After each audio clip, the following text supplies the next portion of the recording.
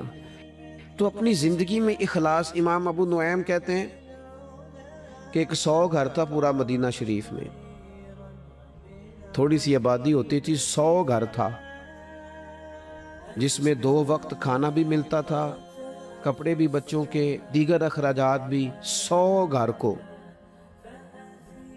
اور سالوں ملتا رہا پر پتہ نہیں تھا کون دے جاتا ہے۔ سالوں وہ کھانا پانی بچوں کے خرچے آتے رہے پر پتہ نہیں تھا دے کے کون جاتا ہے۔ پھر اچانک ایک دن ایسا آیا کہ وہ کھانا بھی آنا بند ہوا، وہ ساری چیزیں بند ہوئی، لوگ پریشان ہوئے،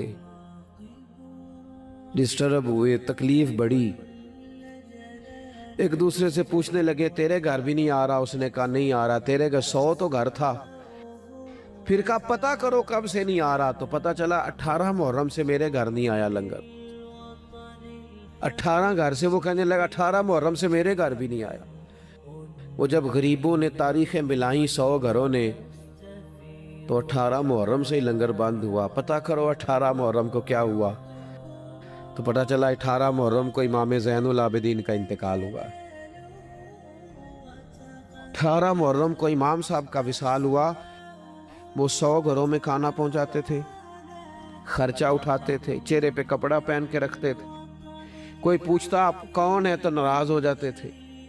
انہوں نے خدمت کی اخلاص سے، لیکن پھر حالت یہ ہو گئی کہ لوگ ان کو جانتے تھے، یاد کرتے تھے، ان کے لیے روتے تھے۔ اپنی زندگی اخلاص والی کریں، اس میں للہیت پیدا کریں۔ آپ تھوڑا کام کریں لیکن ریاکاری سے، تصنع سے۔ میں تو دیکھتا ہوں، بڑی مہربانی جی بات سنیں، کیا مسئلہ ہو گیا؟ اطمینان سے سارے دوست تشریف، اللہ آپ کو لمبی زندگی صحت والی دے۔ میں تو دیکھتا ہوں لوگ اپنے والدین کو حج پہ بھیج کے لوگوں کو بتاتے ہیں میں نے بھیجا ابا جی کو حج پہ، تو ابا جی آپ کہتے بھائی جان آپ نے بھیجنا تھا۔ اب یہ بتانے کی کوئی ضرورت ہے؟ فلاں کے ساتھ میں نے نیکی کی، بھئی اگر آپ اتنے پریشان تھے تو پھر نہ کرتے۔ یہ چیزیں آزمائش میں ڈال دیتی ہیں، اپنے تکلیف میں آ جاتے ہیں، یار یہ نام لے رہا ہے۔ وہ ہمارے ایک جگہ ختم شریف تھا، تو میں ایک جگہ حاضر ہوا اصالہ ثواب کی تقریب میں، تو وہ کہنے لگے یہ آپ نے جب دعا مانگنی ہے نا ختم شریف پہ، تو یہ بھی بتانا ہے کہ 50,000 روپے ہم نے مسجد میں دیا ہے، اور یہ اتنا اتنا کچھ جو ہے وہ ہم نے اور بھی خدمات کی ہیں، یہ والد صاحب کے لیے نا ذرا بول دیجئے گا۔ تو میں نے انہیں کہا ٹھیک ہے، دعا مانگ دی، میں نے کہا جو پڑھا پڑھایا ہے۔ وہ بعد میں مجھ سے کہنے لگے آپ نے بتایا نہیں۔ میں کہا کنوں دسنا سارے؟ کہنے لگے وہ ذرا، میں نے کہا خدا کے بندے ابا جی کیا دے گئے آپ کو زندگی پوری میں؟ کہنے لگے بڑا کچھ۔ تو میں نے کہا انہوں نے بھی مسجد اعلان کرایا تھا کہ میں بچوں کو زمین دے کے جا رہا ہوں، گھر دے کے جا رہا ہوں، دکان اعلان کرایا تھا؟ کہنے لگے نہیں۔ تو میں نے کہا تو 50,000 دے کے اعلان کراتا پھرتا ہے، کیا مطلب چکر میں پڑ گئے؟ اس سے تو کوفت پیدا ہوتی ہے۔ اپنی زندگی اخلاص والی کرنی ہے، اس میں للہیت پیدا کرنی ہے، اور کوشش کریں کہ عمل ضرور کوئی نہ کوئی کریں۔ 3 باتیں میں نے آپ سے کرنی ہیں آخر میں، اور ان پر آپ نے عمل کرنا ہے، کریں گے انشاءاللہ تعالی۔ ایک تو کچھ نفل نماز گھر میں پڑھا کریں، یہ ضروری ہے گھر کے ماحول کو درست رکھنے کے لیے۔ 10 نفل، 8 نفل، 6 نفل، کچھ نہ کچھ نفل نماز گھر میں ضرور ادا کریں، اس سے گھر میں برکت بھی ہوگی۔ اور حضور نے فرمایا اپنے گھر کو قبرستان نہ بناؤ، کچھ نماز گھر میں بھی پڑھا کرو۔ دوسرا، کچھ قرآن مجید کی تلاوت گھر میں ضرور کرنی ہے، یہ اپنا ذوق بنائیں۔ بچوں کو بار بار کہنے سے نہ کہ قرآن پڑھو تو وہ کوئی نہیں پڑھتے، آپ کھول لیں انشاءاللہ وہ بھی پڑھیں گے، آپ پڑھیں وہ بھی پڑھیں گے۔ اور تیسری بات یہ کہ گھر میں نا میرے نبی پاک علیہ السلام کا ذکر ضرور کرے، روز حضور کی سیرت کی کوئی بات سنا دے، کوئی حدیث پاک سنا دے۔ کچھ نہ ہو سکے تو بچوں سے کہیں پتر کوئی نعت شریف تو سنا تھوڑی سی، اپنے بچوں سے۔ اپنے گھر میں ذکر رسول کا مزاج بنائیں، اپنی طبیعت میں حضور کے تذکروں کو پیدا کریں ماحول میں. نتیجہ کیا ہوگا؟ اس کا نتیجہ یہ ہوگا کہ ہمارے گھروں میں راحت آئے گی، گھروں میں سکون ہوگا، گھر کے اندر للہیت پیدا ہوگی. گھر کے ماحول میں آپ دیکھیں گے کہ ایک الگ سے خوبصورتی پیدا ہو گئی ہے. اپنی زندگی میں بہت سارا اخلاص پیدا کریں، بہت ساری للہیت. کوئی بھی خیر کا کام کریں تو تصنع سے، بناوٹ سے، ریاکاری سے اپنے آپ کو بچائیں. میرے رسول پاک صلی اللہ علیہ وسلم نے لوگوں کو خالص کر دیا، اتنا خالص کر دیا، اتنا خالص کر دیا کہ مکے سے جب ہجرت کر کے لوگ مدینے آئے تو مدینے والوں نے آدھی جائیدادیں بانٹ کے دے دی. سگے بھائی کو نہیں دی جا سکتی. لوگ لڑائیاں کرتے ہیں، کارنر والی جگہ میری تو فلانی میری. انہوں نے کیوں دے دی؟ وہ مخلص بڑے تھے، ان میں للہیت، اور انہیں دے کے تکلیف کوئی نہیں ہوئی، انہیں دے کے راحت ہوئی، انہیں سکون ملا، ان کے دل ٹھنڈے ہوئے. کیوں؟ کہ وہ مخلص تھے. اللہ کی بارگاہ میں دعا کرتا ہوں، کچھ دنوں سے طبیعت ٹھیک نہیں ہے، خیال تھا کہ وعدے کیے ہوئے ہیں تو یہ سارے پورے کر دیے جائیں، اس لیے کچھ بات آپ سے ہو گئی. اللہ تعالیٰ آپ کو بہت سا صلہ عطا کرے اور بندوبست کرنے والوں، کوشش کرنے والوں کو اللہ بہتر جزا عطا کرے. وما علینا الا البلاغ المبین.